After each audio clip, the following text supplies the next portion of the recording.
የኔ ዓላማ ለአንዴና ለመጨረሻ ጊዜ በተለይ ለኦርቶዶክሱ ሌላው ቢቀበል ይቀበላል ባይቀበል አይቀበልም በተለይ ለኦርቶዶክስ ተዋሕዶ እምነት ተከታዮች ይህ የደቂቀ እስጢፋኖስ ውሸት ላይ አናቱ ላይ ባለ 12 ሚስማር መትቼበት ወደ መቃብር መክተት ነው። ደቂቀ እስጢፋኖስ ከማርቲን ሉተር 30 ዓመት ቀድመው ነው የጀመሩት። ማርቲን ሉተርም ሊመስላችሁ ይችላል፣ ግን አይደለም። ማርቲን ሉተር ዘመናዊ መልክ ሰጠው እንጂ የሐሳቡ አፍላቂ አይደለም። የሰው ደም አለባችሁ እጃችሁ ላይ ደቂቀ እስጢፋኖስ ምንድነው? የአባ እስጢፋኖስ የደሙ ድምጽ የሚል መጽሐፍ ሁሉ አለ። የተሐድሶች የኢትዮጵያ ኦርቶዶክስ ተዋሕዶ ቤተክርስቲያን ደቂቀ እስጢፋኖስ ላይ በሰራችው ግፍ ምክንያት ሀገሪቱ ተረግማለች። አሁን የኦርቶዶክስ ተዋሕዶ እምነት ተከታዮች የሚደርስባቸው ፈተናና መከራ የቤተክርስቲያን መቃጠል ሊሆን ይችላል፣ የአማኞች መገደል ሊሆን ይችላል፣ የመሳሰሉት ነገሮች ደቂቀ እስጢፋኖስ ላይ ድሮ በሰሩት ግፍ ምክንያት የደረሰባቸው ነው። ነገስታቱ አጼዎቹ በድለውናል ማለት የሚፈልጉ ቡድኖች በሙሉ ሙስሊሞችን ጨምሮ የሚያራግበው የትግራይ ብሔርተኝነት እንቅስቃሴ አለ። መንበረ ሰላማንም የሚያራግበው አለ። ሁለቱም አንድ ወገን ነው እና እንግዲህ የትግራይ ብሔርተኝነትም ደቂቀ እስጢፋኖስን በትግሬነታቸው የተበደሉ ንጹሃን መነኮሳት በሸዋ ነገስታት በአፄ ይስሐቅ በአፄ ዘርዓ ያዕቆብ የተበደሉ የትግራይ መነኮሳት እንደሆኑ አድርገው አሁን የተሸወድ ነው። አሁን ከቅርብ ጊዜ ወዲህ ጉድ ሰርተውናል ደቂቀ እስጢፋኖስ እና ተከታዮቻቸው። የአፄ ዘርዓ ያዕቆብ ኢትዮጵያ አይደለችም የሙስሊሙን ማህበረሰብ የበደለችው። የደቂቀ እስጢፋኖሷ ኢትዮጵያ ናት የሙስሊሙን ማህበረሰብ የበደለችው። እኔ ፕሮፌሰር ጌታቸው ኃይሌ ይሄን መጽሐፍ ተረጎሙት እንጂ አንብበውታል ብዬ አላምንም። ቢያነቡት ኖሮ አያወጡትም ነበር። ተርጉመውት ዝም ብለው ለቀቁልን። ወገኖቼ ሰላምታ ይሉላችሁ ይድረስ። ደቂቀ እስጢፋ በተሰኘው የዶክተር መስከረም ለቺሳ መጽሐፍ ላይ በአንድ ወቅት የቅድስት ቤተክርስቲያን አገልጋይ የነበረና ዛሬ ፖለቲከኛና ተሳዳቢ የሆነውን ዳንኤል ክብረትን በዶክመንተሪያቸው ላይ በመጨመር ከግል ሚኒስትሪ ሚዲያዎች ትልቁ የሆነውን ኢቢኤስ ቴሌቪዥን በመጠቀምና በብዙ ኤፒሶዶች ወይም ክፍሎች የተከፋፈሉ ሰፊ ዶክመንተሪዎች በማዘጋጀት ቅድስት ቤተክርስቲያን አፏን ለማዘጋት ዶክተር መስከረም ለቺሳን እሷንም ሆነ መጽሐፏን ለማሸማቀቅና ስሟንም ለማጥፋት ከጀርባ በዚህ ልክ ይሰራ እንደነበረ ዛሬ ነው ያወቅኩት። ወገኖቼ የኢቢኤስን ዶክመንተሪ ራሳችሁ ገብታችሁ ይዩት። ዶክተር መስከረም ለቺሳን ግን አንድ ላይ እንከታተላት። እንደምታስታውሱት እንግዲህ ሶስቱ የኢትዮጵያውያን መሰረታዊ መርሆች ወይንም ፋውንዲንግ ፕሪንሲፕልስ አሉ። እግዚአብሔርን እያመለኩና እያገለገሉ መኖር፣ ጥበብን እያጠኑ መኖርና ታሪክን እየመዘገቡ ማኖር። እኛ ኢትዮጵያውያን እንደዛ እናምናለን። ደቂቀ እስጢፋኖስ ደግሞ ታሪክን እየበረዙ ማኖር በሚለው መርህ ነው የሚንቀሳቀሱት። ታሪክን እያፋለሱ መጻፍ፣ ታሪክን እየከለሱ መጻፍ፣ ተመሳስሎ በየገዳማቱ እየገቡ እየደለዙ እየሰረዙ ውሸት ታሪኮችን ማስገባት፣ የቅድስና ታሪኮችን ማስረሳት፣ ጸረ ኢትዮጵያ ፕሮፓጋንዳዎችን ማስገባት። ይሄ ነው የደቂቀ እስጢፋኖስ ትልቁ ስራቸው የነበረው። እንዴት እዚህ አይነት ድምዳሜ ላይ ልትደርሽ ይቻልሽ? ብዙ ሰው እኮ አለ ደቂቀ እስጢፋኖስ ሰማዕታት ቅዱሳን እንደነበሩ የሚያምን ልትሉኝ ትችላላችሁ። ከፖይንቱ የጀመርኩላችሁ ከዚህ በኋላ የምነግራችሁን ትንታኔ በደንብ እንድታዳምጡኝ ነው። ግልጽ የሆነ ቀጥተኛ የሆነ መልስ ነው ያስቀመጥኩላችሁ። ማስረጃዎቼ ምንድናቸው የሚለውን ምንም ችግር የለውም በደንብ ተነትንላችኋለሁ። እነዚህ ቡድኖች ደቂቀ እስጢፋኖስ የሚባሉት ለማንም አይበጁም። በብሔርም ለትግራይ ብሔር ተወላጆች አልበጁም፣ ለአማራ ብሔር ተወላጆች አልበጁም፣ ለኦሮሞ ብሔር ተወላጆችም አልበጁም፣ ለደቡቦችም አልበጁም፣ ለጉራጌውም ለአፋሩም ለማንም የጠቀሙት ነገር የለም። ምናልባት ለራሳቸው ጠቅመው ይሆናል። እሱንም እንዲሁ በስጋዊ አስተያየት ካየ ነው እንጂ ለማንም የሚበጁ ምንም ጥቅም ያለው አስተሳሰብ ያበረከቱ ሰዎች አይደሉም። እስኪ እንወቃቸው። ደቂቀ እስጢፋኖስ እነማን ናቸው?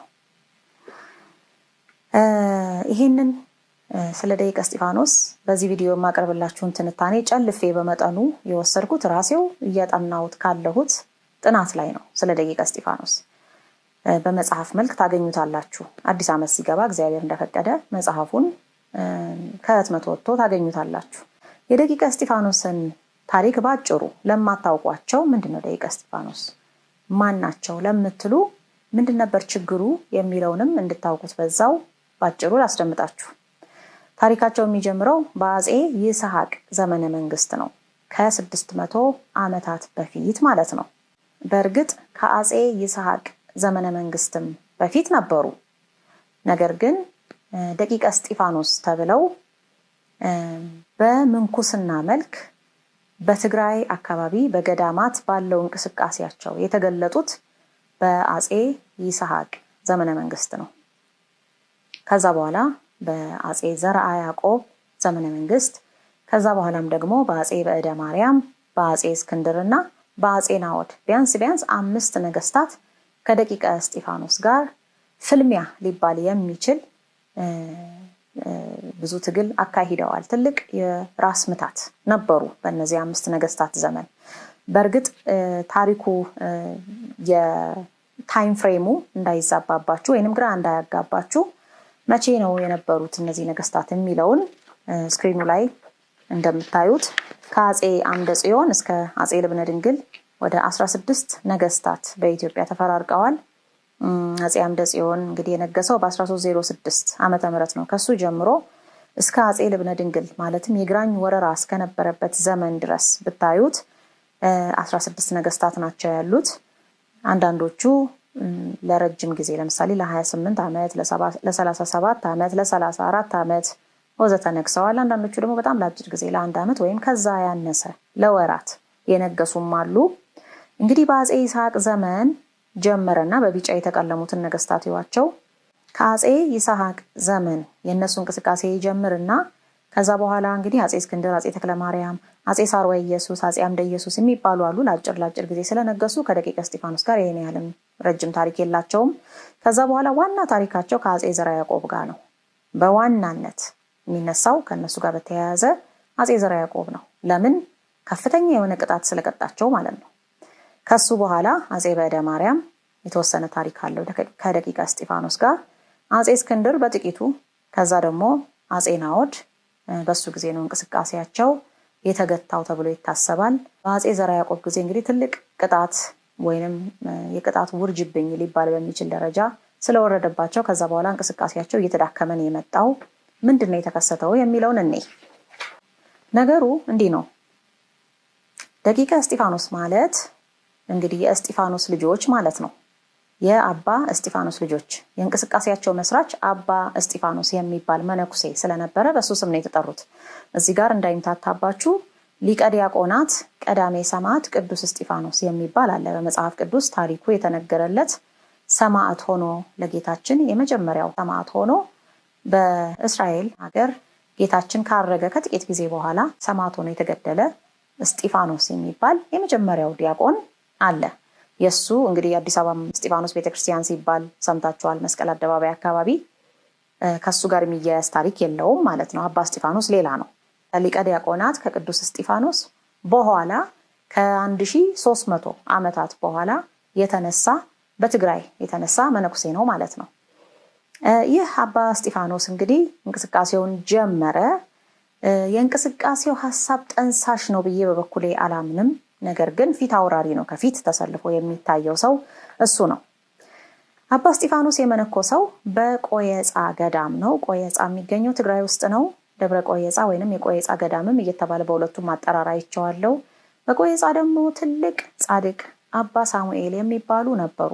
አባ ሳሙኤል ዘቆየጻ፣ አባ ሳሙኤል በሚል ስም የሚታወቁ ሌሎችም ቅዱሳን አሉ። ለምሳሌ አባ ሳሙኤል ዘዋልድባ፣ አባ ሳሙኤል ዘደብረ ሃሌሉያ፣ አባ ሳሙኤል ዘጣሬጣ እየተባሉ የሚጠሩ አሉ። እኚህኛው አባ ሳሙኤል ዘቆየጻ ነው የሚባሉት የቆየጻ ገዳም አበምኔት ነበሩ።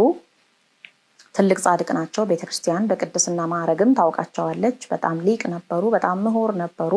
በጣም ከሚታወቁባቸው ስራዎቻቸው መካከል አንዱ ለምሳሌ በ4 አምድ ወንጌላትን አጽፈው በወርቅ ቀለም አጽፈው በሚያምር ሐረግ ተሸብርቆ በብራና ላይ እንዲጻፍ አስደርገው ያንን መጽሐፍ ሙታን ላይ ሲጥሉት 211 ሙታን ተነስተውላቸዋል።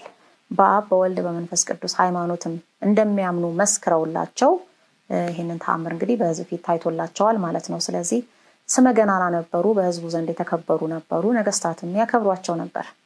እናም እሳቸውን ያመነኮሷቸው አቡነ መድኃኒነ እግዚ የሚባሉ ሌላ ጻድቅ ናቸው።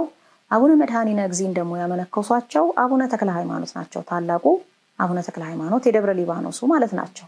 ስለዚህ አቡነ ሳሙኤል ዘቆየጻ ለአቡነ ተክለ ሃይማኖት የልጅ ልጅ ናቸው ማለት ነው። በቆብ ትውልድ፣ በስጋ ትውልድ ሳይሆን በቆብ ትውልድ። እናም ወደ 5000 መነኮሳትን እያስተዳደሩ በደብረ ቆየጻ ሳሉ ይሄ አባ እስጢፋኖስ የሚባል ከውካዋ ልበላችሁ እየተንከወከወ እሳቸው ገዳም ሄደ ማለት ነው። በእርግጥ የመነኮሰው እሳቸው ገዳም ነው። ስለዚህ አባ እስጢፋኖስ ከመባሉ በፊት ቤተሰብ ያወጣለት ሌላ ስም አለው። ሀድጋ አንበሳ ይባል ነበረ። እናም አባ እስጢፋኖስ ተብሎ የተሰየመው እሳቸው ካመነኮሱት በኋላ ነው። አቡነ ሳሙኤል ዘቆየጻን የመረጣቸው እንግዲህ የራሱ ገድል በኮቴሽን ውስጥ አስቀምጣችሁ የራሱ ገድል ላይ እንደሚለው ነገስታት እንደሚያከብሩት ወይም እንደሚያከብሯቸው አቡነ ሳሙኤል ዘቆየጻን ማለት ነው እጅግ ታዋቂ እንደሆኑ ሰምቶ ሀድጋ አንበሳ እሳቸው ጋር ነው መነኮሰው ብሎ ሄደ ማለት ነው። እንግዲህ ከጥቂት ጊዜ ቆይታ በኋላ አዳዲስ ትምህርቶችን ማስፋፋት ጀመረ ወይንም መናገር ጀመረ እንበለው። ቶሎ ተከታይ አላገኘም፣ እርግጥ ነው። መናገር ጀመረ። ምን ማለት ጀመረ? ለእመቤታችን ስዕል መስገድ ባዕድ አምልኮ ነው፣ ጣዖት አምልኮ ነው። ለአብ ለወልድ ለመንፈስ ቅዱስ ነው እንጂ ለቅድስት ድንግል ማርያም አይሰገድም። ለአብ ለወልድ ለመንፈስ ቅዱስ መስገድንስ ያምንበታል ወይ? ሌላ ጥያቄ ነው፣ እመጣበታለሁ። እሱንም አያምንበትም እውነቱን ለመናገር። ዞሮ ግን ለቅድስት ድንግል ማርያም መስገድ ጣዖት አምልኮ ነው። ለመስቀል አይሰገድም፣ መስቀል እንጨት ነው፣ ታቦትም ቢሆን እንጨት ነው እያለ አዳዲስ ትምህርት ሲያመጣ ከመነኮሳቱ ጋር ግጭት ጀመረ። መነኮሳቱ ለአበምኔቱ ከሰሱ። ምንድነው የምትለው ተባለ። ያው እነዚህን ነገሮች እንግዲህ አንዳንዴ ብያለሁ ይላል፣ አንዳንዴ አላልኩም ይላል። ግራ ያጋባል እንግዲህ ገድል ተብዬው ላይ ስታነቡት ማለት ነው። ከዛ በኋላ ክርክሩ እየባሰ ሲመጣ ለአገረ ገዢዎቹ ጆሮ መድረስ ጀመረ። ምክንያቱም ግጭቱ እየባሰ ስለመጣ እሱንም ደግሞ በገዳም ስርዓት የሚሰጡት ቅጣቶች ስላልጠቀሙት ለአገረ ገዢዎች መነገር ጀመረ። አገረ ገዢዎችም ወታደር አስልከው አምጥተው ምንድነው የምትለው ይሉት ጀመር። ለማርያም አልሰግድም ብለሃል፣ ለመስቀል አልሰግድም ብለሃል፣ ምንድነው የምትለው? ያው ቃላቱን ይቀላቅላል። ስለዚህ አንዳንዴ አላልኩም ይላል፣ አንዳንዴ ብያለሁ ሊል ይችላል። በመጥፎ እንደተተረጎመበት እሱ የተናገረው ነገር የማስመሰል ነገሮችን መናገር ጀመረ። እንግዲህ ባጭሩ ነው የምነግራችሁ ይሄንን ታሪክ፣ ያው ሰፊ ታሪክ ነው። ከዛ በኋላ ስለ ንጉስም መነሳት ጀመረ። ወደ ንጉስ ትሄዳለህ እንግዲህ ያለበለዚያ ሲሉት፣ ንጉሱ ማን ነው? ንጉሱ እኮ ከእግዚአብሔር በታች ነው። እኔ በእግዚአብሔር ነው የማምነው፣ ንጉሴ እግዚአብሔር ነው፣ በዓለማዊ ንጉስ አላምንም ማለት ጀመረ። ማን ግዛት ላይ ቁጭ ብለህ ነው ታዲያ የምታወራው መባል ጀመረ። ነገስታቱ ይመካሉ በእስራኤላዊነታቸው፣ ግን ሊመኩ አይገባም። ያው ሰለሞናዊ ስርወ መንግስት ስለሆኑ አጼዎቹ ማለት ነው። በእስራኤላዊነታቸው ይመካሉ፣ በዛ ሊመኩ አይገባም። ሊመኩ የሚገባቸው በክርስትናቸው ነው እያለ ፖለቲካዊ ነገሮችን መዘበራረቅ ሲጀምር እንግዲህ በወታደር አሳጅበው ወዴት ይልኩታል? ወደ አጼ ይስሐቅ ወደ ንጉሱ አደባባይ ሄደ ማለት ነው። አንተ ደግሞ ማነህ ተጠየቀ በንጉሱ አደባባይ። ምንድነው ትምህርትህ? ምንድነው የምትለው? ያው እንግዲህ ምንፍቅና አንዳንዴ ይነገራል፣ አንዳንዴ አይነገርም አይደል? ስለዚህ እሱም እንደዛው አንዳንድ ጊዜ ይናገራል፣ አንዳንድ ጊዜ ደግሞ አይናገርም። ኧረ እኔ በስላሴ አምናለሁ፣ ኧረ እኔ እንደዛ አላልኩም፣ ስሜን ሲያጠፉ ነው፣ መነኮሳቱ ቀንተውብኝ ነው፣ እንደዚህ ነው፣ እንደዛ ነው። በል እንግዲህ ማስጠንቀቂያ ተሰጥቶት ወደ ገዳሙ ተመለሰ ማለት ነው። ስለዚህ በአጼ ይስሐቅ ዘመን ብዙ የደረሰ የተከሰተ ከፍተኛ ታሪክ የሚባል ነገር እንግዲህ በታሪካቸው ላይ ብዙም የለም። ችግሩ የመጣው መቼ ነው? እሱ ተከታዮችን በጣም እያፈራ መምጣት ሲጀምር አጼ ይስሐቅ ካረፉ በኋላ ብዙም ቀልድና ሰፋጣ የማያውቁት ታላቁ ንጉስ አጼ ዘርዓ ያዕቆብ ስልጣን ላይ ወጡ ማለት ነው። ነገሱ በ1426 ዓመተ ምህረት። አጼ ዘርዓ ያዕቆብ ደግሞ ስላሴን እጅግ በጣም የሚወዱ፣ ለስላሴ አምልኮት በጣም የሚቀኑ፣ ጥንቆላንና ክህደትን ምንፍቅናንም፣ ብዙ ጊዜ ጥንቆላ ይጠላሉ ይባላል፣ ግን ምንፍቅናንም እጅግ በጣም ይጠሉ ነበር። ምንፍቅናንም በጣም የሚጠሉ፣ ክርስቶስን እጅግ በጣም የሚወዱ፣ ቅድስት ድንግል ማርያምን በጣም የሚወዱ፣ የጌታን መስቀል ከግብፅ አስመጥተው አሁን እንግዲህ መስከረም 21 ህዝብ ሁሉ እየሄደ የሚሳለመው ግሸን ደብረ ከርቤ ያስቀመጡ፣ የጥምቀት በዓልን አሁን በምናውቀው መልክ እንዲከበር ያደረጉ ለብዙ ታላላቅ አድባራት እና ገዳማት ለምሳሌ ለአክሱም ጽዮን፣ ለዋልድባ ስርዓት የሰሩ ጻድቃኔ ማርያም ታዋቂዋን ጻድቃኔ ማርያም ገዳምን ያስገደሙ እጅግ በጣም ለእግዚአብሔር አምልኮት ቀናኢ የነበሩ ንጉስ ፍትርት የሚያውቁ የሆነ ነገር ከወሰኑ ያንን ሳይፈጽሙት ወደ ኋላ የማይሉ ንጉስ እንግዲህ ነገሱ ማለት ነው። ለክርስቲያኖች ምን ብለው ነው በዘመናቸው አዋጅ ያወጁት? አንድም ነገር ከጠንቋዮች ጋር ንክኪ እንዳይኖራቸው። በዛ ዘመን የሚመለኩት ዲኖ፣ ደስክ ምናምን የሚባሉ ጣዖታት ነበሩ፣ እንዳያመልኩ። አሁን እንግዲህ አዋቂ ቤት፣ ዛር ቤት ምናምን ፈራጅ ቤት የሚባሉት ማለት ነው። ወደዛ እንዳይሄዱ፣ ሄደው ከተገኙ ሊታሰሩም ሊገደሉም እንደሚችሉ፣ ከዛ ይልቅ እኔ የአብ የወልድ የመንፈስ ቅዱስ ነኝ ብለው ግንባራቸው ላይ እንዲጽፉ፣ በቀኝ እጃቸው ደግሞ በክርስቶስ አምላክነት አምኜ ርጉም ሰይጣንን ክጄሃለሁ ብለው እንዲጽፉ፣ በግራ እጃቸው ላይ ደግሞ ዓለምን ሁሉ በፈጠረ በእግዚአብሔር እናት በማርያም አምኜ የሷ ባሪያ እኔ የሷ ባሪያ ርጉም ሰይጣንን ክጄሃለሁ፣ ዲኖን ደስክን ክጄሃለሁ ብለው እንዲጽፉ ግራ እጃቸው ላይ። እንደዚህ አይነት እንግዲህ ነበልባል የሆኑ ንጉስ ነገሱ ማለት ነው። ደቂቀ እስጢፋኖስ ደግሞ በዛ በኩል አባ እስጢፋኖስ ያፈራቸው ተከታዮች የሱ እንቅስቃሴ እንግዲህ ትግራይ ላይ በተለይ ደግሞ ቆየጻ ገዳም አካባቢ በኋላም ደግሞ ጉንዳ ጉንዶ ማርያም አካባቢ ላይ እንግዲህ ትንሽ መነቃቃትና መንቀሳቀስ ጀመሩ ማለት ነው። ምን እያሉ? ለማርያም አይሰገድም፣ ለመስቀል አይሰገድም ሲፈርድባቸው ማለት ነው። እንግዲህ ታሪክ አገናኛቸው ይሄንን ንጉስና እነዛን መነኮሳት ተብዮች ተገናኙ። ለማርያም አለመስገድ ይችላሉ፣ ግን ቆየጻ ገዳም ገብተው አይደለም ለማርያም የማይሰግዱት። ትልቁ ችግር እሱ ነው። ስለዚህ ምን ሆነ? ንጉሱ እንግዲህ አስጠራቸውና ምን አላቸው ማለት ነው። ምን እስኪ ፊት ለፊት ድገሟት፣ ያላችሁትን ፊት ለፊት ድገሙ፣ እምነታችሁን አስረዱ፣ ምንድናችሁ ተባሉ ማለት ነው። ይህ ንጉስ ክርስቶስን ያየ ንጉስ ነው። ክርስቶስ ራሱ ተገልጦለት ቃል ኪዳን የሰጠው ንጉስ ነው። ታሪኩ በድርሳነ ኡራኤል ላይ ይገኛል። እመቤታችን ብዙ ጊዜ ተገልጣ ታነጋግረው የነበረ ንጉስ ነው። ቅዱስ ኡራኤልን ከነሰራዊቱ ያየ የነበረ ንጉስ ነው ቤተክርስቲያንን ከቦ። ስለዚህ አይኑ በደንብ ይሰራል። ይሄ ንጉስ እንደኛ አይደለም። የውስጥ አይኑ በርቶለት የተሰወረውንም ጭምር የሚያይ ንጉስ ነው። ስለዚህ መረመራቸው ደቂቀ እስጢፋኖስን። አባ እስጢፋኖስን መጀመሪያ መረመረው። ከዛ በኋላ የሱ ተከታዮችን መረመራቸው። ምንድነው እምነታችሁ? የማትሰግዱበት ምክንያት ምንድነው? እንግዲህ እኛ ለስላሴ አራተኛ አርገን አንጨምርም እንደዚህ ብለን እንደዛ ብለን ብለው እነሱ የጻፉት ጽሁፍ ላይ ብዙ ነገር አውርተዋል። አስገደደን፣ ለኔ ስገዱ አለን፣ እኛ ለስላሴ ብቻ ነው የምንሰግደው ስላልነው ነው፣ እንደዚህ እንደዛ እንደዚህ፣ ለንጉስ ደግሞ አይሰገድም፣ ንጉስ ፍጡር ነው ወዘተ እያሉ በጣም ብዙ ነገር ቀበጣጥረዋል የነሱ ገድል ላይ። እሱ ሲመረምራቸው ግን ችግራቸው ከስላሴ ጋር ሆኖ ነው ያገኘው። በአብ በወልድ በመንፈስ ቅዱስ አያምኑም። ክርስቶስ ተወልዷል ብለው አያምኑም። መሲሁ ገና ይወለዳል ብለው የሚያምኑ አይሁዶች ነበሩ። ክርስቲያን የሚመስሉት ለማስመሰል ነው ከላይ እንጂ ክርስቲያኖች በጭራሽ አልነበሩ። እንኳን ኦርቶዶክስ ተዋህዶ ቀርቶ አሁን ፕሮቴስታንት ብለን ወይም ደግሞ ካቶሊክ ብለን የምንጠራውም ራሱ አይነት ክርስትና ተብሎ የሚታሰብ እምነት በእነሱ ዘንድ አልነበረ። አይሁዶች ነበሩ። ይሄንን ንጉሱ መጽሐፈ ሜላድ ወይንም ድርሳነ ልደቱ የሚባለው መጽሐፍ ላይ በደንብ ጽፎታል። ድርሳነ ልደቱ ብሎ የጻፈበት ምክንያት ራሱ የጌታን ልደት ስላላመኑ ነው። አምላክ ሰው መሆኑን ስለማያምኑ ነው። አያምኑም ነበረ። እነዚህን ሁለት መጽሐፍት የጻፈው ለቅድስት ድንግል ማርያም አንሰግድም የሚል ብቻ ችግር ስላየባቸው አይደለም ማለት ነው። የጌታን ልደት ነው በዋናነት የማያምኑት። አምላክ ሰው መሆኑን ነው የማያምኑት።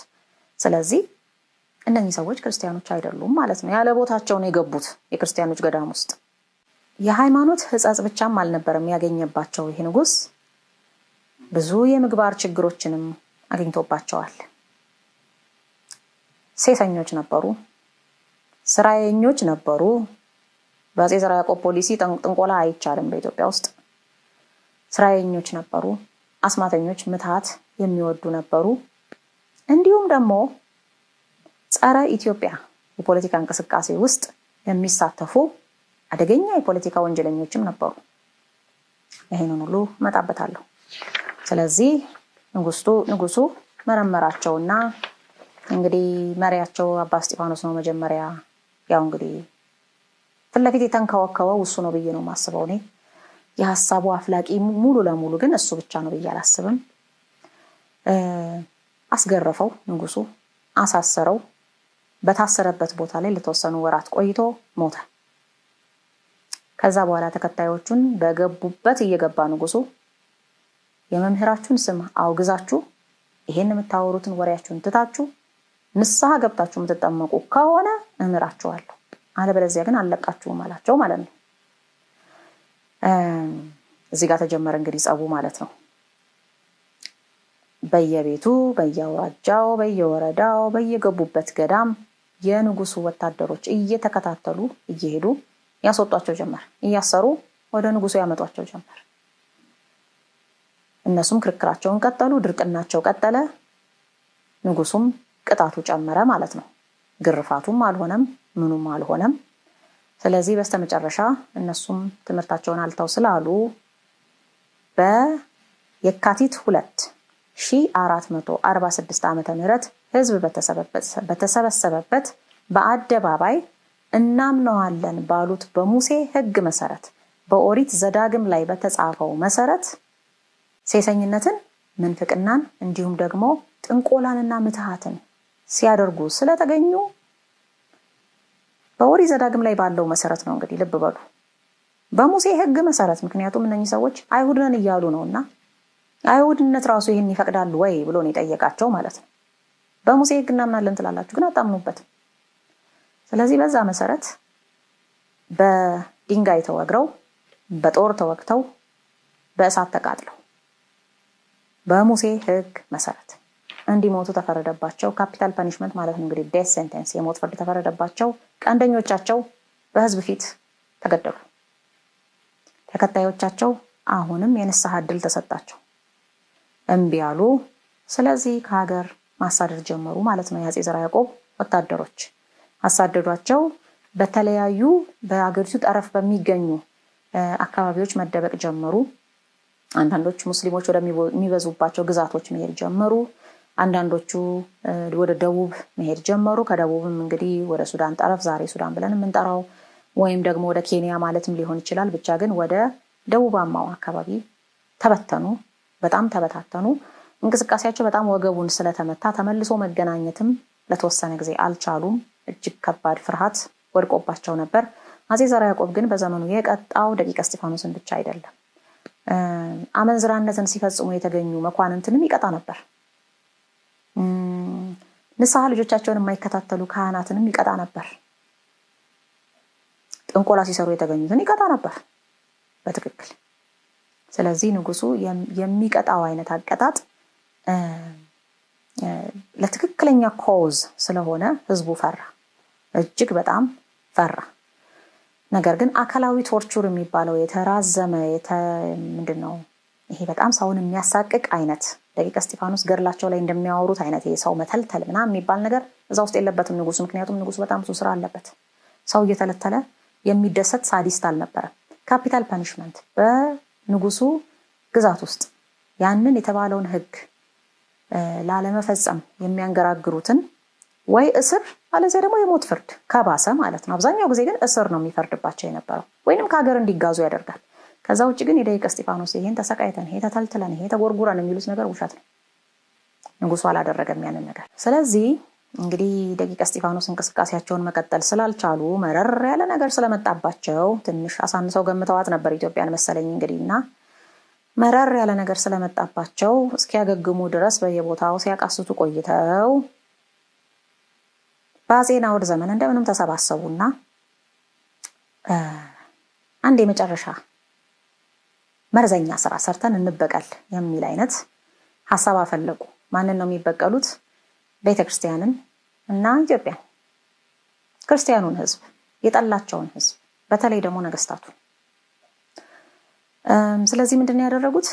ይሄን የአመጽ ታሪካቸውን ወደ ምን ቀየሩት? ወደ ቅዱሳን የሰማዕታት ታሪክ ቀየሩትና ሌሎች እውነተኛ ቅዱሳን፣ እውነተኛ መነኮሳት፣ እውነተኛ ሰማዕታት ያለፉባቸውን አይነት ታሪኮች የሚገልጹ ገድላት ላይ እንዳለው አስመስለው የክርስቲያኖች ታሪክ አስመስለው ገድል ጻፉ። እንግዲህ ዛሬ በዋናነት ማነሳላችሁ አምስቱን ገድላት ነው። አራቱ በእርግጥ ገድል ተብሎ የተጻፉ ናቸው። አምስተኛው ንባብ ነው።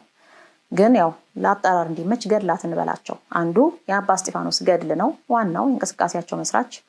ሁለተኛው ከሱ በኋላ የተተካው የአባ አበክረዙን ገድል ነው። ሶስተኛው ገድለ አበው ወአሃው ወይንም የወንድሞችና የአባቶች ገድል ብለው ራሳቸው ተከታዮቻቸው የጻፉት ታሪክ ነው። እንግዲህ ደቂቀ እስጢፋኖስ ሲባል በሺዎች የሚቆጠሩ ናቸው። ብዙ ናቸው፣ ብዙ መነኮሳት ናቸው፣ ጥቂት ሰዎች አይደሉም። አባ እስጢፋኖስ ያው መስራቻቸውና አባ በክረዙን እሱ ካለፈ በኋላ ሊቀ ማህበራቸው ወይም አበምኔታቸውን በለው፣ ግን ያው ቋሚ ቦታ ገዳም አልነበራቸውም ሲሳደዱ ስለኖሩ ማለት ነው። እና ሊቀ ማህበራቸው ነበረ። ሌሎችም ብዙ ሊቀ ማህበራት ነበሯቸው። አቡነ እዝራ ገድለ አቡነ እዝራ ብለው ደግሞ በኋላ ላይ የጻፉትም አለ። አቡነ እዝራ እንግዲህ በአፄ ናዖድ ዘመን ነበረ ተብሎ የሚታሰብ የደቂቀ እስጢፋኖስ አንድ የነሱ ቅዱሳቸው ነው ማለት ነው እንግዲህ። እና ከዛ ውጪ የመጋቢት 25 ንባብ ብለው እንዲሁ ታሪካቸውን ደግሞ የጻፉበት ሌላም ጽሑፍ አለና እንግዲህ እነዚህ ገድላት ተብለው በደቂቀ እስጢፋኖስ ተጻፉ ማለት ነው። በበኩሌ እንግዲህ የኔ የድህረ ምረቃ ተማሪዎቼ ይሄንን ሳውራ ትረዱኛላችሁ። ኳሊቴቲቭ ሪሰርች የሚባል ኮርስ ብዙ ጊዜ ያስተምራለሁ እና በዛ ኮርስ ውስጥ አንድ የኳሊቴቲቭ ሪሰርች ሜተድ አለ።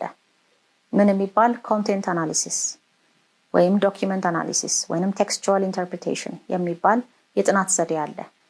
ጽሑፉን ትይዙትና መስመር በመስመር እያነበባችሁ እርስ በርሱ የሚጣረስ ነገር ከውስጡ ካለ ትፈልጋላችሁ፣ የተዘለለ ነገር ካለ ትፈልጋላችሁ።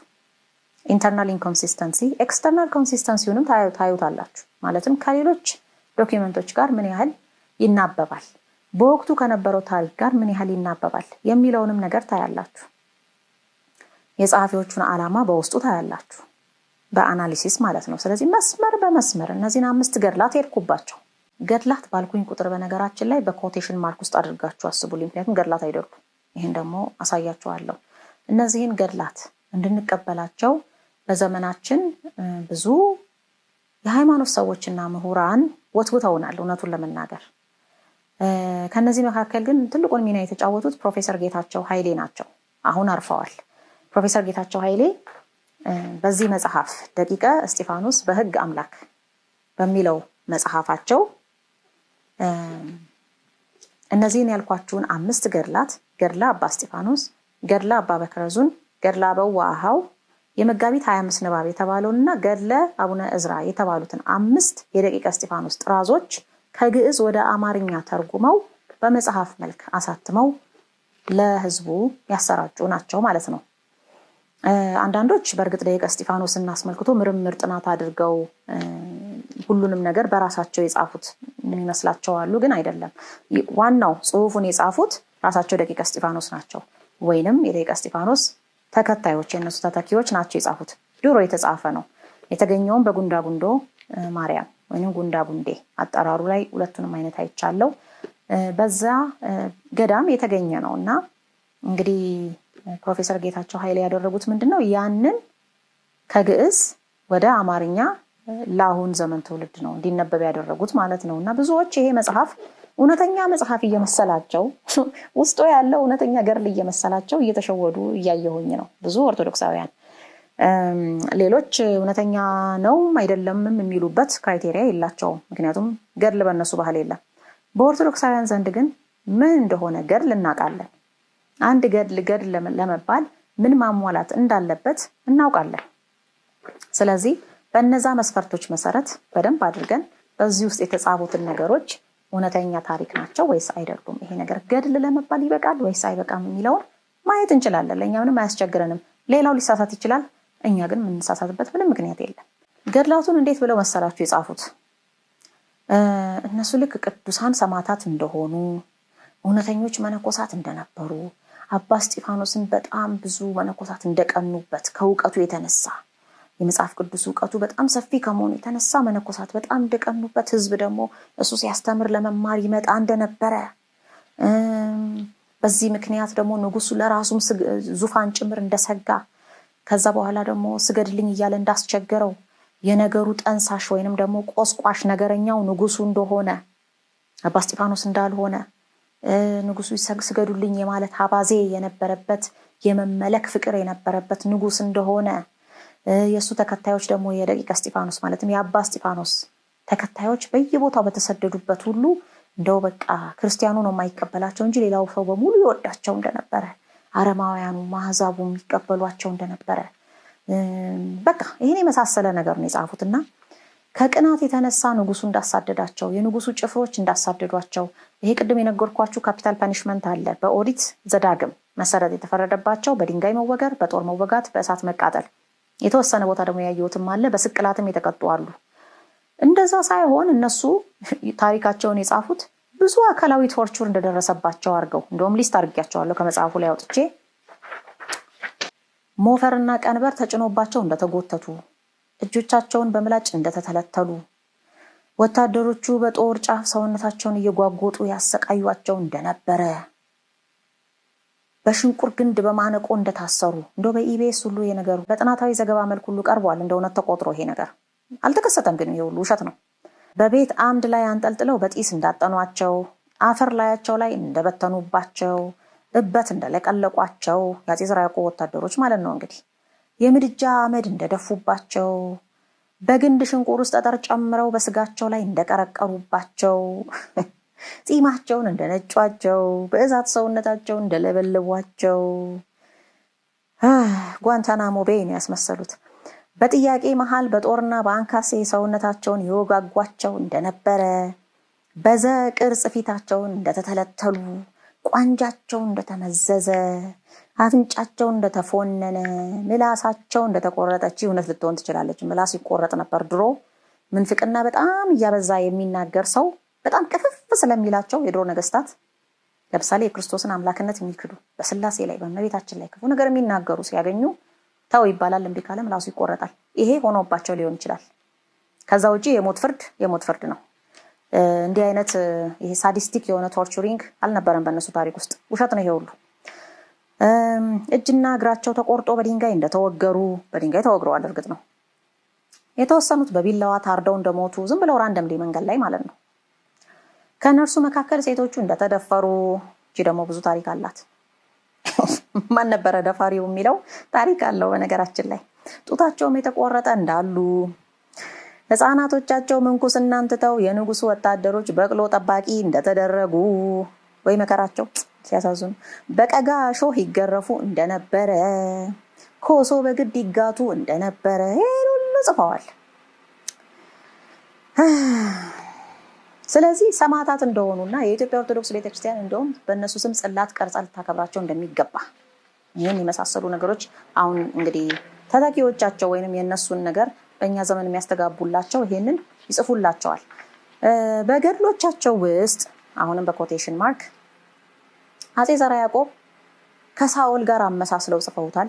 ልብ በሉ እንግዲህ ይሄ ንጉስ በኋላ ነግራቸዋለሁ። ስለዚህ ንጉስ ቅድስና ቅድም ከነገርኳችሁም ጨምሬ ማለት ነው። እንግዲህ ግሸን ማርያምን የሚያህል ቦታ ላይ የጌታን መስቀል ከግብጽ አስመጥቶ ያስቀመጠ፣ ጻርቃኔ ማርያምን የገደመ፣ እመቤታችንን ተገልጣ ታነጋግረው የነበረ፣ መልክዓ ማርያምን የደረሰ፣ አንዳንዶች አፄ ናኦር ነው የደረሰው ይላሉ። ግን ድርሳነ ኡራኤል ላይ ባየሁት መሰረት እንደኔ እምነት የደረሰው ራሱ አፄ ዘርዓ ያዕቆብ ነው። ጸሎት የምናደርግበትን መልክዓ ማርያም የደረሰልን፣ ጥምቀት በዓል አሁን በምናውቀው መልኩ እንዲከበር ያደረገ፣ ብዙ አብያተ ክርስቲያናትን ያሳነጸ፣ ጌታን ራሱ አነጋግሮ ቃል ኪዳን የተቀበለ ይሄንን ንጉስ ነው። እንግዲህ በዚህ ገድላት ውስጥ ምንድነው የሚሉት? ድብ ጸር ይሉታል። ድብ ጸር ማለት ጠላት ድብ፣ ከየት እንዳመጡትም አላውቅም። ደራጎን ይሉታል። በዮሐንስ ራእይ ላይ የተገለጸው ቀዩ ዘንዶ እሱ እንደሆነ ሐሳዌ መሲህ ሊሉት ፈልገው ነበረ። የሚገርማችሁ ነገር ግን ስለ ሐሳዌ መሲህ ጽሑፍ የተገኘው እነሱ ጋር ነው። በኋላ እመጣበታለሁ። ዲዮቅልጥያኖስ ይሉታል፣ ፈርዖን ይሉታል፣ ቄሳር ይሉታል፣ ሳኦል ይሉታል፣ ምንም አይሉታል። የክፋት ሁሉ መገለጫ ቃየል ብለውታል። ከክፉ መጽሐፍ ቅዱስ ላይ ከተጠቀሱት ክፉ ነገስታት እና ክፉ ሰዎች ጋር ሁሉ አመሳስለውት አፄ ዘርዓ ያዕቆብን ጽፈዋል። እና እንደውም እሱም በመስደብ ነው ገድላቸውን የጻፉት እነዚህ ሰዎች እንጂ ገድል አይደለም የጻፉት። ዞሮ ዞሮ እንግዲህ ድሮ ይሄ ገድል ተብያቸው ተቀባይነት ስላልነበረው ምንም ነገር ማንም አልተቀበላቸውም። በእነሱ ስምም ቤተክርስቲያን መስራት፣ በእነሱ ስም ጽላት መቅረጽ የሚባል ነገርም የለም፣ አልተደረገም። አሁን ነው የተሸወድ ነው። አሁን ከቅርብ ጊዜ ወዲህ ጉድ ሰርተውናል ደቂቀ እስጢፋኖስ እና ተከታዮቻቸው። ለማንኛውም እነማን ናቸው ደቂቀ እስጢፋኖስ ታሪካቸው የቅዱሳን ታሪክ እንደሆነ ተደርጎ ተቀባይነት እንዲያገኝ እየወተወቱ ያሉት የሚለውን እኔ አንደኛ ፋሺስት ጣሊያኖች ደቂቀ እስጢፋኖስን ታሪካቸውን ጎርጉረው አውጥተው በሁለተኛው የጣሊያን ወረራ ጊዜ ማለት ነው በአፄ ኃይለ ሥላሴ ጊዜ ወደ ኢትዮጵያ ሲመጡ እነ ኮንቲ ሮሲኒ እነ አንቶኒዮ ሞርዲኒ እነ ዩል ፔርሾን የመሳሰሉት የፋሺስት ምሁራን ናቸው እንግዲህ ገድሎቻቸውን በፈረንሳይኛ በላቲን ቋንቋ በፖርቹጋል በእንግሊዝኛ ወዘተ እየተረጎሙ ለዓለም ሕዝብ ያሰራጩ የነበረው ወይም ደግሞ በትልልቅ ጥናታዊ መጽሔቶች ላይ ማጋዚኖች ላይ ጆርናሎች ላይ እንዲታተም ያደርጉ የነበረው ፋሺስቶች ናቸው። እነዚህን ፋሺስቶች የሚገርማቸው ነገር ኢትዮጵያ ከሳቸዋለች። ምክንያቱም በኢትዮጵያውያን አርበኞች ላይ ጉዳት ያደረሱም አሉ ከነዚህ መሃልና የከሰሰቻቸው ሰዎች ናቸው። ደቂቀ እስጢፋኖስን በጣም ወደዋቸዋል እነዚህ ፋሺስቶች። ስለዚህ ደቂቀ እስጢፋኖሶች እውነተኛ ቅዱሳን ይመስሏቸዋል? እኔ በበኩሌ አይመስሉኝም። እሺ፣ ሁለተኛ ካቶሊክ ምሁራን። ፋሺስቶቹ በእርግጥ ካቶሊኮች ናቸው። ነገር ግን ካቶሊክ ምሁራን ስል የኢትዮጵያውያን ካቶሊክ ምሁራን ማለቴ ነው። በብዛት የኢትዮጵያን ታሪክ የሚጽፉት ኦርቶዶክሶች የሚመስሉን ካቶሊኮች ናቸው። የኦርቶዶክስ ተዋህዶ እውነተኞች የታሪክ ምሁራን ማለት እነማን ናቸው መሰሏችሁ? እነ አባ ተስፋ ስላሴ ሞገስ፣ እነ ንቡረ ኤርምያስ ከበደ ወልደ ኢየሱስ፣ እነ አለቃ ያሌው ታምሩ። ከቤተክርስቲያንም ደግሞ ካየን እነ አቡነ ጎርጎሪዎስ፣ ማለትም ከቤተክርስቲያን ስላችሁ ከመንፈሳዊ ተቋማት ለምሳሌ ከቴዎሎጂ እነ ሉሌ መላኩ፣ እነዚህን የመሳሰሉት እውነተኛ የኦርቶዶክስ ተዋህዶ የታሪክ ጸሐፊዎች ናቸው። ሌሎችም በዓለማዊውም ዘርፍ ጥቂቶች አሉ። ከዛ ውጭ ግን አብዛኛው የታሪክ ምሁራን ብለን የምናውቃቸው ሰዎች ለኛ ኦርቶዶክሶች ይመስሉናል እንጂ ካቶሊኮች ናቸው። አንዱ ፕሮፌሰር ጌታቸው ኃይሌ ናቸው። ሌሎች ደግሞ ፕሮቴስታንቶችም አሉ የታሪክ ምሁራን። ኒውትራል መስለው ይጽፋሉ፣ ግን ይጽፉት ውሸት ነው። እንግዲህ የደቂቀ እስጢፋኖስን ገድል ብለው አዳንቀው ትልቅ የሆነ ኢንተሌክቹዋል ሙቭመንት፣ ሪቫይቫል፣ ሪፎርሜሽን፣ በጣም የተለየ አእምሮ ተሰጥኦ ያላቸው እያሉ ፕሮፌሰር ጌታቸው ኃይሌ እያዳነቁ ጽፈውላቸዋል ታሪካቸውን ማለት ነው። ቃለመጠይቅም አድርገው ስለነሱ ተናግረዋል። ባጫጭር ጽሁፎችም ተናግረዋል። አጉል የተበደሉ መነኮሳት፣ እውነተኞች መነኮሳት እንደነበሩ፣ ነገስታቱ ጀብደኞች እንደነበሩና መጫን ማፈን እንደነበረ ይሄን የመሳሰሉ ነገሮችን ጽፈዋል ማለት ነው። ስለዚህ እንግዲህ ሁለተኞቹ ካቶሊክ ምሁራን ናቸው። ሶስተኛ ቤተ እስራኤሎች ናቸው። እስራኤላውያን ማለትም የውጭ ተወላጅ የሆኑ እስራኤላውያንም እንደገና ደግሞ ኢትዮጵያውያን ፈላሾችም የደቂቀ እስጢፋኖስን ታሪክ ከቤተክርስቲያን ታሪክ ወይም ከአፄ ዘርዓ ያዕቆብ ተጻራሪ ሆነው በኦርቶዶክስ ተዋህዶ እምነት ተከታዮች የተበደሉ በኦርቶዶክስ ተዋህዶ ነገስታት የተበደሉ እውነተኞች የአይሁድ ክርስቲያኖች ጂዊሽ ክርስቲያኒቲ የሚሉት ነገር ከተዋህዶ ውጪ ጂዊሽ ክርስቲያኒቲ የሚባል ነገር የለም። በነገራችን ላይ ግን እነሱ የፈጠሩት ጂዊሽ ክርስቲያኒቲ የሚባል ተርሚኖሎጂ አለ። ለምሳሌ ፕሮፌሰር ኤፍሬም ይስሐቅ ይሄንን ነገር ይጠቅሱታል። እውነተኞቹ ኦሪጂናሎቹ ጂዊሽ ክርስቲያኖች ደቂቀ እስጢፋኖሶችን የመሳሰሉ ነበሩ እና በእነሱ አይነት ክርስትና ይላሉ። ይሄ የተሐድሶ ክርስትና ማለት ነው። ምን ብለው ነው የጻፉት? በእመቤታችንና በመስቀል ማመን ወይንም ቬኔሬሽን፣ ይሄ ለመስቀልና ለእመቤታችን መስገድ ለዛ አክብሮት የመስጠት አይነት ባህል የመጣው በአፄ ዳዊት ጊዜ ነው። ማለትም በአፄ ዘርዓ ያዕቆብ አባት ጊዜ የመጣ ነው። ከዛ በፊት ግን በኦሪጂናሉ ጂዊሽ ክርስቲያኒቲ ይሄ ባህል አይታወቅም ነበረ ብለው ጽፈዋል። ተሳስተዋል። አንድ መረጃ ቅዱስ ያሬድ በቂ ነው። አራተኛ ደቂቀ እስጢፋኖስን እየወገኑላቸው እውነተኞች ክርስቲያኖች እንደነበሩ፣ እውነተኞች መነኮሳት እንደነበሩ እንድንቀበል የሚያደርጉን የትግራይ ብሔርተኞች ናቸው። አሁን ደግሞ ስለ መንበረ ሰላማ ትልቅ እንቅስቃሴ እየተደረገ ነው እና ደግሞ ሁለቱ አንድ አይነት ሆኖብኛል ሳየው።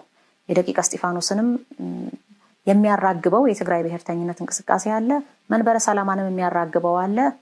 ሁለቱም አንድ ወገን ነው እና እንግዲህ የትግራይ ብሔርተኝነትም ደቂቀ እስጢፋኖስን በትግሬነታቸው የተበደሉ ንጹሃን መነኮሳት፣ በሸዋ ነገስታት በአፄ ይስሐቅ በአፄ ዘርዓ ያዕቆብ የተበደሉ የትግራይ መነኮሳት እንደሆኑ አድርገው ይጽፋሉ። በሰለሞናዊው ስርወ መንግስት ሰለሞናዊ ብለው ደግሞ የሚጠሩት የሸዋውን ነው። እንግዲህ አክሱም ምን ሊባል እንደሆነ እኔ አላውቅም። አንዳንዴ ሳስበው ሁሉም ዞሮበታል እንዴ እላለሁ። በጣም ትልልቅ የታሪክ እውነታዎችን ዝም ብሎ መደንጎር፣ በጣም የሚያስደንቅ አይነት መደንጎር ሲደነጎራ ያለውና እንግዲህ ከነዚህ መካከል እንግዲህ ከትግራይ ብሔርተኞች ጸሐፊዎች መካከል አንዱ መምህር ካሳይ ገብረ እግዚአብሔር ናቸው፣ አርፈዋል። ሌላኛው ደግሞ የቀድሞ ፓትርያርክ ብፁዕ አቡነ ጳውሎስ ናቸው፣ እሳቸውም አርፈዋል። ሁለቱም ለደቂቀ እስጢፋኖስ ወግነው ነው የሚጽፉት። ቢሆንም ትንሽ የማስታረቅ ሙከራ አድርገዋል። አፄ ዘርዓ ያዕቆብም ቢሆን ለቤተክርስቲያን የዋለው አስተዋጽኦ የሰራው አስተዋጽኦ እጅግ ከፍተኛ ነው፣ ክብር ይገባዋል። ቢሆንም ግን ደቂቀ እስጢፋኖስ ላይ ያደረገው ነገር ትክክል አይደለም። እነሱም ትንሽ አንገራግረዋል። ለመስቀል አንሰግድም ብለዋል፣ ለእመቤታችን አንሰግድም ብለዋል። ሄቴሮዶክስ ወይንም ምንድነው አፈንጋጭ ወጣ ያሉ ኦርቶዶክሶች ናቸው። ነገር ግን ሊገደሉ አይገባም ነበረ እና ደግሞ ንጉሱ ለመስቀልና ለእመቤታችን ስላልሰገዱ ሳይሆን ለሱ ስላልሰገዱለት ነው የተናደደው ብለው ጽፈዋል። ትክክል አይደለም። 5ኛ ተሐድሶ ፕሮቴስታንቶች ያው እንግዲህ የፕሮቴስታንት እንቅስቃሴ ኢትዮጵያ ውስጥ የተጀመረው በደቂቀ እስጢፋኖስ ነው ይላሉ። ተሳስተዋል። የፕሮቴስታንት እንቅስቃሴ የተጀመረው ድሮ ነው። ከደቂቀ እስጢፋኖስም በጣም ይቀድማል። ረጅም ታሪክ አለው ወደኋላ። በማን እንደተጀመረ በሚቀጥለው ቪዲዮ ላይ ታገኙታላችሁ። ማርቲን ሉተርም ሊመስላችሁ ይችላል፣ ግን አይደለም። ማርቲን ሉተር ዘመናዊ መልክ ሰጠው እንጂ የሀሳቡ አፍላቂ አይደለም። እነማን ናቸው የጀመሩት እናየዋለን። እንግዲህ ግን ያው የዘር ግንድ ወደኋላ ሲቆጠር የፕሮቴስታንትም የደቂቀ እስጢፋኖስም የአይሁድም አንድ ነው ዘር ግንዱ ሲቆጠር። አይሁድ የምላችሁ ደግሞ ወደ ክርስትናው የመጣው አይሁድ ሳይሆን ክርስትናን እየተቃወመ ጸረ ኢትዮጵያን አስተሳሰብ ይዞ የቆየው የአይሁድ መስመር የዘር ግንዳቸው ወደኋላ ሲቆጠር አንድ ነው። የቱ ጋር ይድመጣል? አፄ ዘርዓ ያዕቆብ በደንብ ቆጥሮታል ወደኋላ። ቀጣይ ቪዲዮ ላይ መለስበታለሁ። እና እንግዲህ ተሐድሶ ፕሮቴስታንቶች በተለይ በዘመናችን በጣም ደጋግመው የሚነግሩን ነገር ምንድነው? የኢትዮጵያ ኦርቶዶክስ ተዋሕዶ ቤተክርስቲያን ደቂቀ እስጢፋኖስ ላይ በሰራችው ግፍ ምክንያት ሀገሪቱ ተረግማለች። አሁን የኦርቶዶክስ ተዋሕዶ እምነት ተከታዮች የሚደርስባቸው ፈተናና መከራ የቤተክርስቲያን መቃጠል ሊሆን ይችላል፣ የአማኞች መገደል ሊሆን ይችላል፣ የመሳሰሉት ነገሮች ደቂቀ እስጢፋኖስ ላይ ድሮ በሰሩት ግፍ ምክንያት የደረሰባቸው ነው ወዘተ። የሰው ደም አለባችሁ እጃችሁ ላይ። ደቂቀ እስጢፋኖስ ምንድነው? የአባ እስጢፋኖስ የደሙ ድምጽ የሚል መጽሐፍ ሁሉ አለ። የተሐድሶዎች በጣም የተካበዱ ደም አለባችሁ፣ መከራ አለባችሁ፣ ገና ስቃያችሁን ታያላችሁ በእነሱ ምክንያት ምናምን የሚሉ የማስፈራራት አይነት ጽሁፎች አሉ ብዙ። እና ከብዙ ዓመታት በፊት እኔ አንድ ጊዜ አንድ ፕሮቴስታንት የጻፈው ጽሁፍ አይቼ አኖኒመስ እየተጻጻፍን ማለት ነው የተለያዩ የኢትዮጵያውያን የሚገናኙባቸው ድረገጾች ላይ ተማሪ እያለሁ ነው ውጪ እያለሁ ምን ብሎ ጻፈልኝ? ከአቤል እስከ ዘካርያስ ደም እጃችሁ ላይ አለ ብሎ ጻፈልኝ። እና መጽሐፍ ቅዱስ ላይ እንደነበረ ይሄ ነገር ራሱ አላውቅም እኔ። ይሄ ለፈሪሳውያን የተነገረ ነውና ነቢያትን የምትገድሉ ብሎ ጌታችን በጣም ሲወቅሳቸው ከአቤል እስከ ዘካርያስ ደም ድረስ ያለው እንግዲህ ይፋረዳችኋል የሚመስል አይነት ነገር ለነሱ የተነገረውን እኔ ጋር ጻፈልኝ። መቼ አግኝተን ገደልናቸው የሚል አይነት ነገርና ያነሳልኝ ይሄን የደቂቀ እስጢፋኖስን ታሪክ ነበርና እንግዲህ እንዲህ አይነት ነገሮች ናቸው እንግዲህ በደቂቀ እስጢፋኖስ ዙሪያ በፕሮቴስታንቱ የሚወሩት ማለት ነው። 6ኛ በጥቅሉ የኦርቶዶክስ ተዋሕዶ እምነት ተከታዮች በኢትዮጵያ ላይ እና ነገስታቱ አጼዎቹ በድለውናል ማለት የሚፈልጉ ቡድኖች በሙሉ ሙስሊሞችን ጨምሮ ደቂቀ እስጢፋኖስን እንደ ምሳሌ ያነሳሉ። በአንድ ድረገጽ ላይ ያነበብኩት ጽሁፍ አለ ቅርብ ጊዜ። ጽሁፉን ያነበብኩት ቅርብ ጊዜ ነው። ታሪኩ የተፈጸመው ግን በኢህአዴግ መንግስት ነውና በዛ ወቅት የሙስሊም አመራሮችና መንግስት ሽኩቻ ውስጥ ገብተው ነበረ። ሙስሊሙ ማህበረሰብ እኛም አንፈልገው አይመረጥብን ይላል። መንግስት ደግሞ የማይፈልጉትን እንግዲህ መርጦ አስቀምጦባቸው ሊሆን ይችላል፣ አላቅም። በወቅቱ የነበረውን ታሪክ በደንብ አልተከታተልኩትም። ነገር ግን በደቂቀ እስጢፋኖስ ምክንያት ያንን ጽሁፍ ሳነበው ደቂቀ እስጢፋኖስ እንደምሳሌ ተጠቅሰዋል እዛ ጽሁፍ ላይ እና ጸሐፊው ምን ይላል? ከድሮም ጀምሮ ልክ ደቂቀ እስጢፋኖስ ላይ እንደሚደረገው አይነት አሁንም ይሄው እንደዚህ እየተደረገብን ነው ብሎ ሲምፓቲ ወይንም አዘኔታ ለደቂቀ እስጢፋኖስ በሚያሳይ መልኩ የድሮም የኢትዮጵያ መንግስታት እንዲህ ያደርጉ ነበረ ይጨቁኑ ነበረ፣ የእምነት ነፃነትን ይነፍጉ ነበረ። አሁንም ደግሞ የሙስሊሙን ማህበረሰብ የእምነት ነፃነት ነፍገዋል ብሎ ረጅም ጽሁፍ ጽፎ በሆነ ድረገጽ ላይ ለቆት የነበረውን ጽሁፍ ነው እንግዲህ እኔ ቅርብ ጊዜ ነው ያየሁት እንዳልኳችሁና ይህ ጸሐፊ ያልተረዳው ነገር የኢህአዴግ መንግስትና ደቂቀ እስጢፋኖስ ናቸው የሚመሳሰሉት እንጂ የድሮዎቹ ነገስታትና ደቂቀ እስጢፋኖስ አይገናኙም በጭራሽ።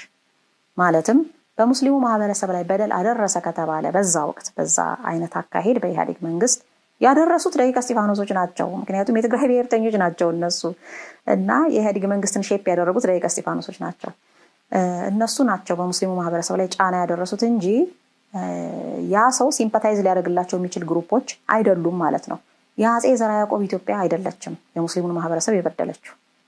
የደቂቀ እስጢፋኖሷ ኢትዮጵያ ናት የሙስሊሙን ማህበረሰብ የበደለችው በዛ ሰዓት ማለት ነው። ስለዚህ ትልቅ የታሪክ ውዥንብርና የእይታ መዛባት እንዳመጣ የደቂቀ እስጢፋኖስ ውሸት በዚህ ታያላችሁ ማለት ነው። እንግዲህ የኔ ዓላማ ለአንዴና ለመጨረሻ ጊዜ በተለይ ለኦርቶዶክሱ፣ ሌላው ቢቀበል ይቀበላል ባይቀበል አይቀበልም፣ በተለይ ለኦርቶዶክስ ተዋሕዶ እምነት ተከታዮች ይህ የደቂቀ እስጢፋኖስ ውሸት ላይ አናቱ ላይ ባለ 12 ሚስማር መትቼበት ወደ መቃብር መክተት ነው። ውሸቱ ላይ እውነቱን ደግሞ ማውጣት ስለነሱ ቅዱሳን ናቸው ሰማዕታት ናቸው የሚባለውን ውሸት ወደ መቃብር፣ ጸረ ኢትዮጵያ ናቸው፣ ጽንፈኞች ናቸው፣ አጥፊዎች ናቸው። አጼ ዘርዓ ያዕቆብ ደቂቀ እስጢፋ ነበር የሚላቸው። የእስጢፋኖስ ልጆች ሳይሆን የእስጢፋ ልጆች። እስጢፋ ማለት በኮፕት ቋንቋ ሰይጣን ማለት ነው። የሰይጣን ልጆች ብሎ ነበር የሚጠራቸውና እንደዛ ያስባላቸው በጣም ብዙ ስራ አላቸው። ብዙ አፍራሽ ነገሮች ሰርተዋል። ከባድ ድርሻ አላቸው ለኢትዮጵያ ታሪክ ቁልቁል መሄድ ከ16ኛው መቶ ክፍለ ዘመን ወዲህ ማለት ነውና ይሄንን እውነታ መግለጥ፣ ይሄንን የቀበሩት እነሱ እውነት ይሄንን ማውጣት፣ ያኛውን ቅዱሳን ናቸው የሚለውን ቀልድ ደግሞ ወደ መቃብር መሸኘት። ይሄ ነው እንግዲህ የኔ ዓላማ በዚህ ቪዲዮ ማለት ነውና ክፍል 1 በዚሁ ላብቃውና ክፍል 2 ላይ ገድላቱ እውነት ገድላት ነበሩ ወይ የሚለውን እናያለን። አብረን ደግሞ እዛው ገድላቸው ላይ በለፈለፉ በአፍ ይጠፉ የሆኑባቸውንና ሳያውቁ በጣም ብዙ ቦታ ራሳቸውን እንዴት እንዳጋለጡ ከዚሁ መጽሐፍ ሳልወጣ ሁሉም ማስረጃ እዚህ ውስጥ አለ። የሚገርማችሁ ነገር እኔ ፕሮፌሰር ጌታቸው ኃይሌ ይሄን መጽሐፍ ተረጎሙት እንጂ አንብበውታል ብዬ አላምንም። ቢያነቡት ኖሮ አያወጡትም ነበር። ተርጉመውት ዝም ብለው ለቀቁልን። ስለ ደቂቀ እስጢፋኖስ መረዳት ያለብን እውነታ በሙሉ የእነሱ ውሸት በሙሉ እዚህ ውስጥ አለ። እነሱ ግን ታሪካቸውን እንግዲህ እያዳነቁ የጻፉ መስሏቸው ነበር። ነገር ግን መንፈስ ቅዱስ ምንድነው አፍን ከፍቶ ፊትን ጸፍቶ ያናግራል ነው የሚባለው። ሁሉም እውነታ እዚህ ውስጥ አለ። ቀጣይ ሳምንት እንገናኝ። ቸር ሰንብቱ። እግዚአብሔር ይስጥልኝ።